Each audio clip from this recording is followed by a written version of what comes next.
If there is no Manomaya Kosha, it becomes vegetation. And if there is no, that Manomaya is totally absent, then you have got only Annamaya, which can transfer it to Pranamaya and come back again to the same system. This is called as Amoeba. As said, there are 4 different types of souls that is there in the universe. That is the general pattern we had said. Then with the different wavelengths of energy, even in the construction of the soul, you get different forms of animals also. So it is only the alteration of the wavelengths of energy that brings different types of animals. As such, every animal has got a particular parameters of energy from one level to another level. That is why every animal, every vision, everything will be only between these 2 parameters. For example, if you take an eye, the eye cannot work with too much of bright light, it cannot work with the dull light. It means it has got a fixed parameter. Between the 2 levels only, the human eye can work. Similarly, in the construction of another, say, Gube, what do you call, owl for that matter, if you take, its soul's construction will be slightly different. There what happens is, it cannot see the bright light, it can see the dull light. So different lights are seen because the basic construction of the soul will be such. Accordingly, the organs are designed because the organ needs an exciting force. The exciting force comes from the soul. As said, the soul must be understood. Once we understand the soul, then we can think of energizing the soul, making the soul much stronger, make the man much more stronger, life after life. As said, the purpose of life is to strengthen the soul. This is how the soul and the body works. The relation between the soul and the body. Soul is an exciter. It excites, the body gets excited. As long as this exciter and the excited mineral are in proper form, the life comes. Supposing the excited mineral cannot receive this basic energy, then the life will go. That particular animal becomes extinct.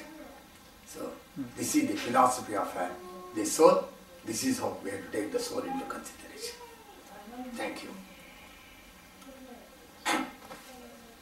So do you think humans are the apex or the final point of the evolution? Ultimate evolution? The last way world. When the entire matter was perfect, then the soul entered. Initially the man was so strong, he will have an internal vision. He doesn't need any apparatus. He can close his eyes, penetrate within the other person. In the Kruta Yuga, we are directly created by the Paramatma. As such, our energy strength will be equivalent to that of the Paramatma. We are able to see the function of the whole Paramatma. We are able to see also the function in the external world. That is the quality of the man. It means the man was extremely strong at the time of the creation. He could not go backwards. That is, he could not reverse the direction backward. Consequently, he goes on spending the energy in one direction. So the soul became weak. So the theory of the Dharma is, when the Paramatma created the human, he created as strong as the Paramatma himself. He created like Father. So we were all Paramatma's capabilities. But he gave an option whether to look toward the Paramatma, that is to move in Arohana, that is upward direction. He also gave a liberty to move in the downward direction. But we thought that moving downward is very, very easy because moving upward always takes an effort. Right. So we preferred not an effort state, but we preferred an alternate state. That is how the human has come. So the human body's evolution is, he was the strongest at the time of creation and he has become the weak. Even today he has got an option to get back to that state. So the Dharma says, your father is Paramatma, try to become like your father. This is the object of it. One more question. You said the earth was destroyed several times. Yes. Right? So again, all the process starts again. So humans have evolved several times. That you mean to say humans were on earth several times, again got completely destroyed again? Yes, because the body cannot, this is a Panchabhuta. Unless I get the Panchabhuta, I can't get the body. So that Panchabhuta must take birth first. If that Panchabhuta takes birth, the soul will be there because it is energy, it cannot get destroyed. Consequently, the same soul activates the Panchabhutas when the requisite type of matter is available. Right. When the matter is totally formed, again the life commences. So this process has happened several times on It Earth. happens for 36,000 times the earth takes birth and dies. Okay. And birth to death is 432 crores of years. And from death to birth is 432 crores of years. You follow this? Birth to death is 432 crores of years. Death to birth, another 432 crores of years. This is 864 crores of years is one birth and death in totality. So every 864 crores of years it goes on. It has already completed 18,025 times this birth and death. My goodness, I can't. This is the 18,026 birth. This is the evolution. So in the evolution we will tell all these things. This is called as one day of Brahma. This 864 crores of years is called as one day of Brahma. And that time is called as Kalpa. So we have got in Kalpa, we will estimate how each material, how long it can live. Because the matter is bound to die one day. Air, how long it stays? What is the life of the air? What is the life of the Agni? What is the life of the water? How long it can stay? What is the life of the earth? How long it can stay? What is the life of the vegetation? How long the human cycle will continue? So these things, we have already made an article on all these things. Then we will give a presentation how this has been estimated and who are responsible for this creation. It is the sun and the moon is responsible for the creation of the earth and the destruction of the earth also. Right. If that is the case, the study of sun is called horology, the study of moon is called moonology. We are all byproduct of horn called sun and the other one is moon. As such, hormone exists in us. That is the theory of the hormone. Right.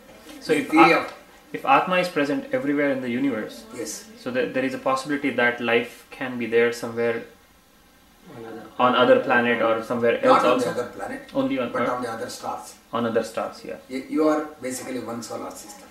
He is one solar system. She is one solar system. I am one solar system.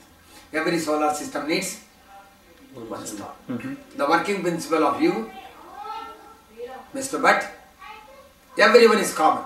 As such, the working principle of all the solar system is common. One star, one Jivatma may be strong, one may be weak. Similarly, in the solar system, one sun may be strong, other sun may be weak. It depends upon the age factor. Right. Here it doesn't depend upon the age factor. Here it depends upon the tapas. Because we have been given a choice either to come down or to go up. As such, every human being is common. I have two questions. One,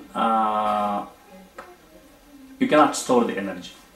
You cannot Store the energy. in a battery, won't you store the energy? It's temporary. You can store the energy. Yeah, it's going to be Because the energy is stored in the form of the matter, it is temporary. That is why when we say energy, we say like this. We conceive 4 different types of energy. You look at an atom for that matter. An atom has got an electrons which are revolving around it. When the electrons are closer to the nucleus of an atom, that matter is called solid. That is one state of matter. When the electron moves away, when you induce energy into the atom, the electrons moves away from the nucleus. Consequently, the atom becomes larger. The contact of the two atoms becomes less because the point of contact becomes larger and the circle becomes larger and larger. So it results in what is called as a fluid. When you further heat a matter, then what happens is the electron jumps out. Consequently, an imbalance is created. With the result, the energy will be continuously released. That is called as an electromagnetic energy or an electrical energy which happens in the ozone. So, with the nucleus intact, you have got 3 different states of matter. One matter is the electrons closer. This in Vedic terminology we call it as Bhuhu. The second one is the fluid which gives strength to the Bhumi and the Vana. Bhumi is called Bhu, Vana is called as Va, it is called as Bhuvaha. Bhuvaha means fluid. The third one is the plasma energy called as Shivaha. The fourth one is destroy the whole structure of the atom, break the nucleus. Breaking the nucleus is the sun. That is called as Mahaha, the greatest energy that you can think of. So the broken nucleus is the greatest energy. If you want further energy, again the nucleus consists of proton, neutron and so many other metals. Break those particles also. You get much more higher trajectory velocity particles. The highest energy is called as Paramatma. So it means energy has been divided into 4 factors. One, nucleus intact, that is 3 stages. Another is broken energy, which is the nucleus broken. When the nucleus is broken, what happens? There is a chain reaction. There is not only the materials moving out,